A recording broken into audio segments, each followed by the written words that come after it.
له ناچاره غني سره یو بل هیواد هم دښمني پیل کړل. د تاجکستان چارواکو د غني سره ستره جفا او دښمني پیل کړې.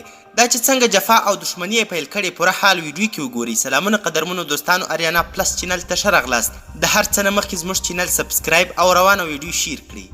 اشرف غني یې له زخمي ګوتې ونیوه. تاجکستان د غني سره ډیر بد کار وکړ. تاجکستان یو له هغو هیوادونو څخه و چې مخکې له طالبانو یې د اشرف غني سره ښه اړیکې درلودې. په حقیقت کې د افغانستان دریو واړو ګاونډیانو تاجکستان، ازبکستان او ترکمنستان د اشرف غني د حکومت سره ښې اړیکې درلودې. خو د طالبانو سره بیا تاجکستان همغسې خفه پاتې دی او ان ویلی شو چې د طالبانو سره یې دښمني پیل کړې ده.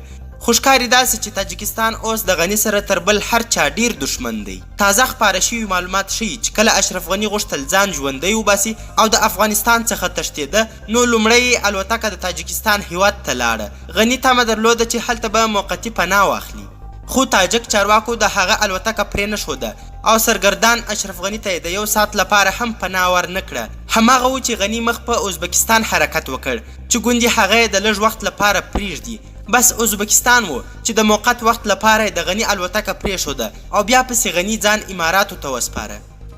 قدرمنو لیدونکو، زیاته مننه چې ویډیو مو تر پایه وکتل. تر بیا او بلې داسې ویډیو د الله پامان.